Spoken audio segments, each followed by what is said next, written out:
Hello everyone, good morning. Welcome back to my channel, welcome back to a new vlog. और जैसे कि मैंने आपको कल के व्लॉग में बताया था, हम लोग जाने वाले हैं डी मार्ट। तो ये रहा मेरा डी मार्ट का कूपन। मैंने सोचा मैं आपको दिखा दूँ। इसमें देखिए 11 मई का डेट है, 7:30 का टाइमिंग है। नीचे सब रूल्स लिखा है और लिखा है कि छोटे बच्चे भी नहीं जा सकते, 18 साल के नीचे के बच्चों को आप नहीं लेके जा सकते हो और एक फैमिली से एक जन ही जा सकता है। तो दिस इज़ द कूपन जो मिल रहा है इस तरीके से। तो संभाल के रखना, इसको फाड़ना नहीं, वरना आपको अलाउ नहीं करेंगे। और जैसे आप देख सकते हो, मैंने दो मास्क पहना है, कॉटन का ही है। तो क्योंकि मैं बिल्कुल भी रिस्क नहीं लेना चाहती हूँ। वहाँ पे बहुत क्राउड होने वाला है। जितने जन को कूपन मिला ऑब्वियसली उसमें से तो मोस्टली सभी आएंगे, तो इसके लिए 2 मास्क तो चाहिए ही चाहिए। सो यस, निशु ने स्कूटी निकाल दिया है, निशु मुझे छोड़ रहे हैं और फिर बाद में लेने के लिए आएंगे। And we are going. जितना ज़रूरत का सामान है उतना मैं लेकर आ जाऊँगी।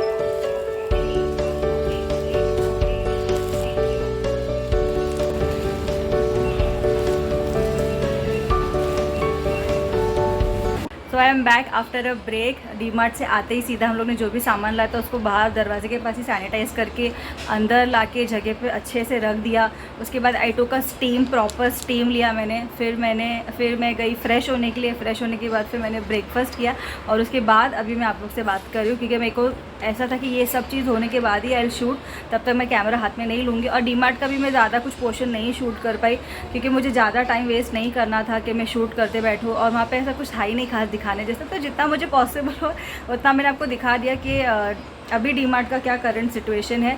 And let me give you update. अगर आप में से बहुत सारे जन मेरे जैसे कंफ्यूज्ड है कि डी मार्ट जाऊँ या नहीं जाऊँ, क्योंकि मैं भी एक हफ़्ता सोच रही थी, एक हफ़्ते से कि जाना है कि नहीं, जाना है कि नहीं, कि यहाँ से लोकली ग्रॉसरी भर लूँ। बट फिर मैंने सोचा चलो ट्राई करके देखते लाइन कितनी लंबी है। तो प्लीज़ आप लोग घबराइए मत, 7 बजे लाइन स्टार्ट हो जाता है। आप लोग जाइए। लाइन बहुत लंबी होती है, क्योंकि सब लोग पहले से ही आके खड़े हो जाते हैं कि ताकि उनको कूपन मिले, और सब यही सोचते हैं कि कूपन ख़त्म ना हो जाए। इसके लिए लाइन बहुत लंबी होती है। बहुत लोग आई थिंक 7 के पहले ही आ जाते, 6 साढ़े 6 से ही आना स्टार्ट हो जाते हैं, और इंस्टेंटली 5 मिनट में लाइन इतना लंबा निकल जाता है। और जैसे 7 बजे कूपन देना स्टार्ट करते, विदिन 5-7 मिनट्स ही फटाफट लाइन आगे निकल जाती है और आपको इजीली कूपन मिल जाएगा। तो कूपन का भी आप टेंशन मत लीजिए, आप टाइम पे 7 बजे पहुंच जाइए, आपको कूपन मिल जाएगा।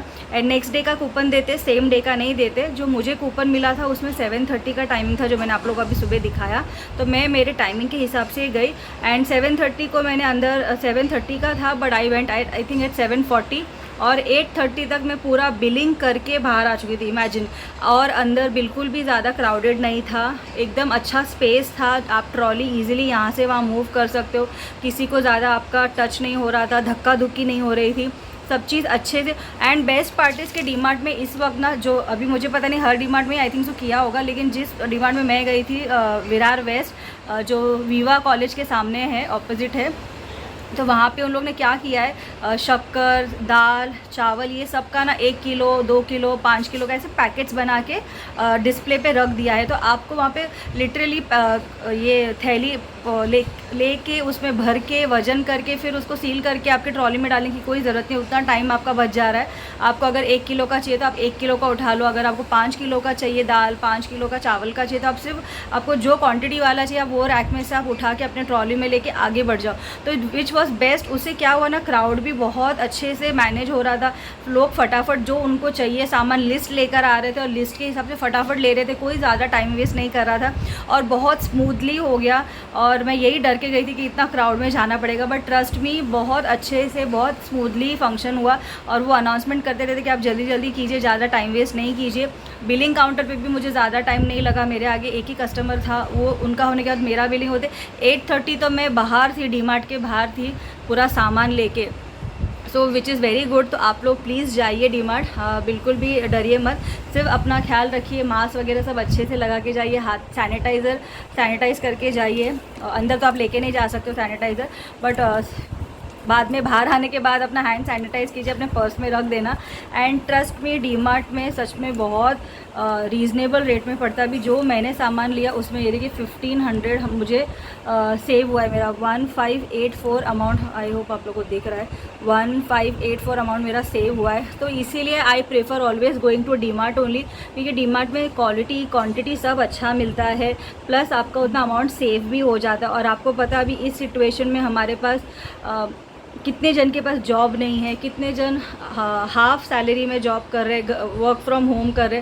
तो अभी के इस टाइम पे मनी इज़ वेरी इंपॉर्टेंट, तो हमको बहुत संभाल के यूज़ करना है, यूटिलाइज़ करना है। तो आप देख लीजिए, अगर आप कंफर्टेबल हो, आप डीमार्ट जा सकते हो तो जाइए, otherwise it's all your choice, your option. आपको जो बेस्ट लगे आपके हिसाब से आप वो कीजिए। बट मैं मेरा फीडबैक देना चाहती थी कि मेरा एक्सपीरियंस कैसा रहा, बहुत अच्छा रहा, अच्छे से सब कुछ हो गया। तो अगर आप लोग सोच रहे हो जाने का तो प्लीज़ जाइए, डीमार्ट जाकर आइए, टेंशन मत लीजिए, सब अच्छे से हो रहा है वहाँ पे, इजीली मैनेजेबल हो रहा है। तो येस, अभी जाते हैं मेरे नॉर्मल डेली रूटीन पे किचन में। सानू को भी ब्रेकफास्ट देना है, तो अभी हम लोग डीमार्ट से चीज़ स्प्रेड लेकर आए। तो ब्रेड है मेरे पास, तो आज उसको मैं अच्छे से ब्रेड टोस्ट करके उसके ऊपर चीज़ लगा के दूँगी, चीज़ स्प्रेड, क्योंकि उसको चीज़ बहुत पसंद है। तो today she will enjoy her breakfast after long time, क्योंकि मैं चीज़ उसको ज़्यादा नहीं देती हूँ, चीज़ खाने से फिर खांसी भी हो जाता है, उसको कफ हो जाता है, इसलिए मैं अवॉइड करती हूँ कि जितना कम उसको चीज़ खिलाऊँ उतना, वरना तो डेली बेस पे दो ना तो भी रोज़ खाते बैठेगी। तो चलिए चलते आगे।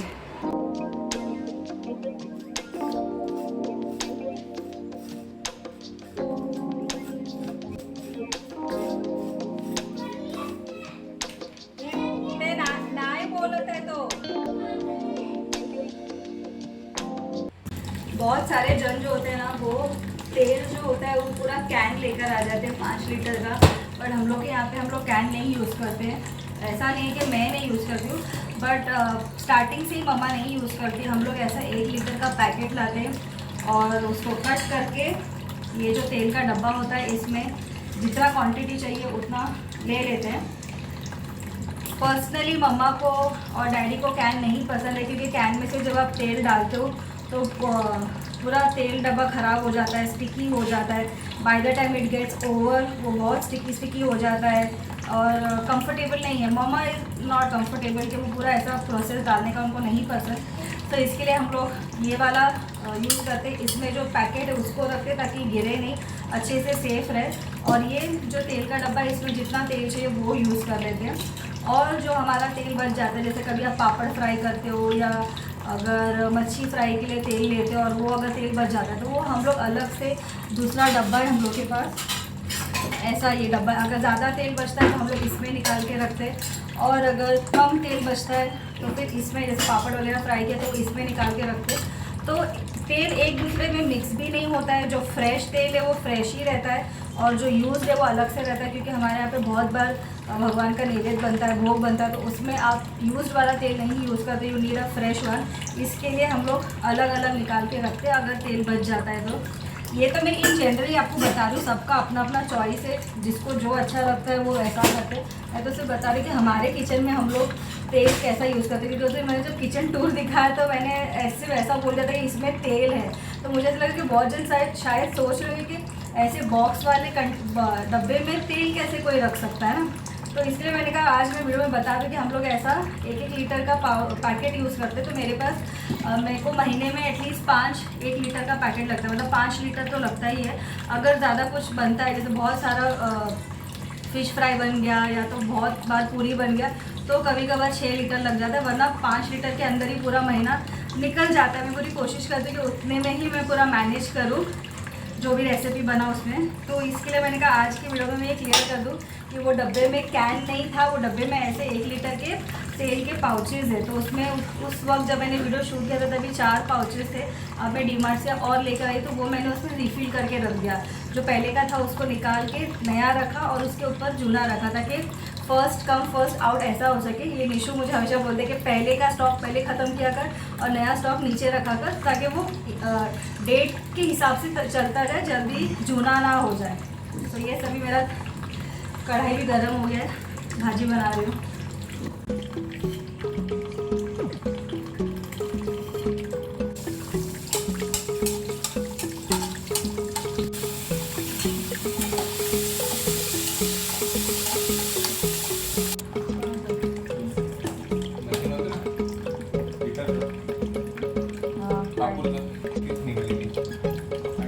ती ज्वारी थोडी करून ठेवली, जाम करून ठेवली म्हणजे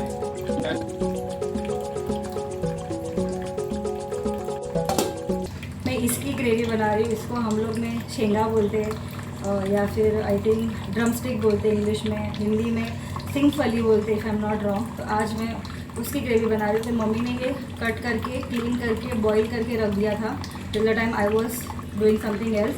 तो ये अच्छे से बॉईल हो गया, एकदम सॉफ्ट बॉईल हो गया है। तो अब मेरा मसाला एक बार कुक हो जाएगा, उसमें मैं डाल के फिर इसकी ग्रेवी बना रही हूँ। बहुत अच्छा खट्टा तीखा ग्रेवी बनता है, बहुत मस्त लगता है।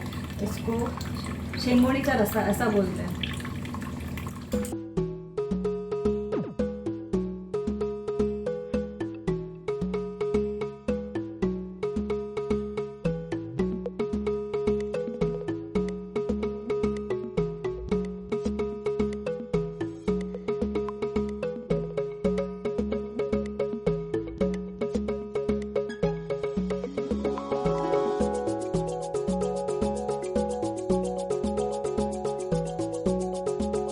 मैंने क्यूट से आयुर्वेदिक इनहेलर बनाया पोटली हम लोग सबके लिए, सबको अपना अपना सेपरेट दे दिया अपने अपने पास रखने के लिए।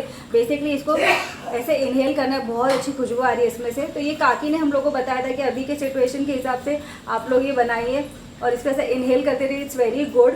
और मैं सुबह से डीमार्ट से आई हूँ, तब से इसको ही इनहेल कर रही हूँ। कल रात को ही मम्मी ने बना के दे दिया था। तो इसमें मम्मी ने डाला है ओवा और लवंग डाला है, उसको थोड़ा सा ऐसा कूट के लिया है कलबत्ते में। और फिर उसके बाद उसमें जो कापूर आता है उसको थोड़ा सा क्रश किया है और 1-2 ड्रॉप नीलगिरी का डाला है, नीलगिरी तेल जो आता है वो डाला है। उसको अच्छे से मिक्स किया और ये ऐसा कॉटन का पतला सा मम्मी का साड़ी था, उसका कपड़ा था हम लोग के पास, तो उसको कट करके छोटा छोटा फिर उसमें भर के रबर बैंड से ऐसा बांध दिया। तो इसमें से बहुत अच्छी खुशबू आ रही है और मैं कब से इसको इनहेल करें। तो मैंने सोचा मैं आप लोगों को भी दिखा दूँ, इनकेस अगर आप में से किसी को इंटरेस्ट हो तो आप लोग भी बनाइए, बहुत अच्छा है। और इसको इनहेल करना भी अच्छा है ना माँ? अच्छा है, बहुत बहुत अच्छी खुशबू आ रही है। आणि आपली सेफ्टी पण याची हाँ, अभी के सिचुएशन के हिसाब से थोड़ा अच्छा है, इनहेल कीजिए, अपना ख्याल रखिए।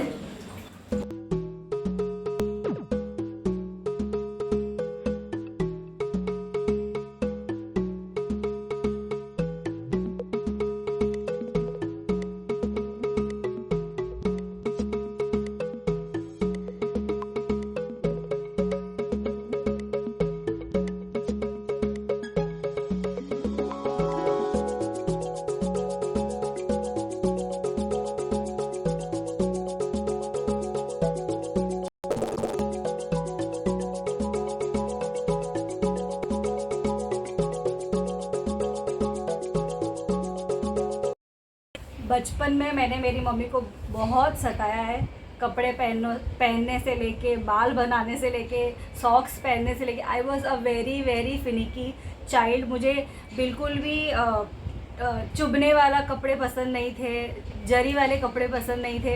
मेरे बाल एकदम बराबर बनने चाहिए, ज़रा भी टेढ़ा मेढ़ा पोनी बनता था स्कूल के टाइम में तो मुझे पसंद नहीं आता था। सॉक्स एकदम नीटली होना चाहिए, वरना मैं निकाल देती थी। तो मैंने मेरी मम्मी को बहुत सताया जब मैं छोटी थी तो, और वो मुझे अभी रियलाइज़ हो रहा है जब ये मुझे सता रही है, ये सेम टू सेम मेरे पे गई है। इनफैक्ट मेरे से डबल है।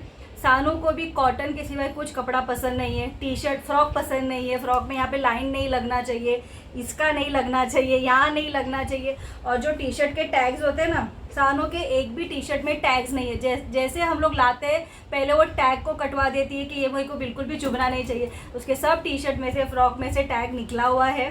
बाल उसका एकदम परफेक्टली बनना चाहिए, ज़रा भी टेढ़ा मेढ़ा होगा तो बहुत चिढ़ती है।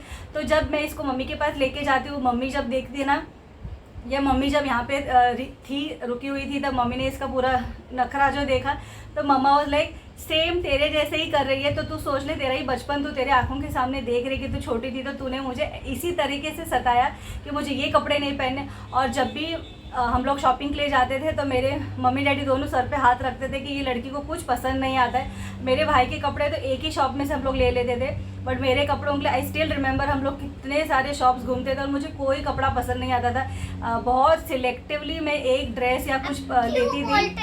ये मेरा कैसे इंसान है ना। हाँ, इसका एक बाल भी बनाते हो।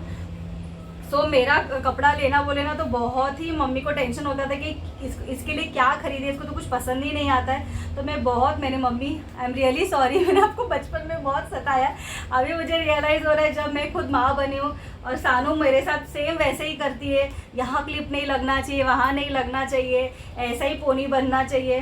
सो now I realize it's so tough to be a mother and it's so difficult to handle your child, और स्पेशली अभी के जनरेशन के।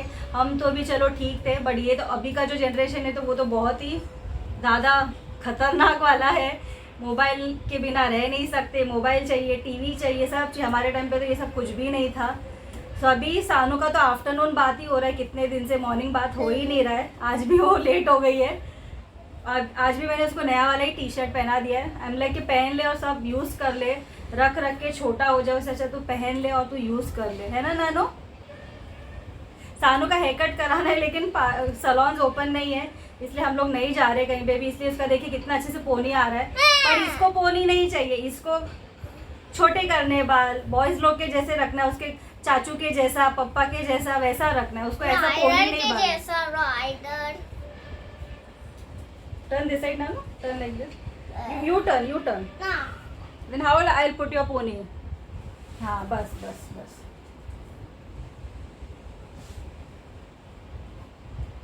मम्मा मुझे सॉफ्ट पसंद है, मुझे कलर नहीं पसंद। कितनी क्यूट आ रही है देखो सानू की पोनी, और सानू इसमें कितनी क्यूट दिखती है। सब बोलते हैं सानू बहुत अच्छी लग रही है पोनी में, बट इसको खुद को नहीं पसंद आ रहा है, इसको कटवाने बाल। तो अभी जो इसके नानू बहुत चिढ़ते बाल कटाने के लिए, मामा बहुत चिढ़ते कि उसके बाल मत कटा, बट ये नहीं मान रही है। तो वी डिसाइडेड कि एक बार इसको लेके जाके थोड़ा शॉर्ट हेयर कट करा देंगे। शॉर्ट नहीं, राइडर के। हाँ, राइडर के जैसा। ठीक है, से बाय।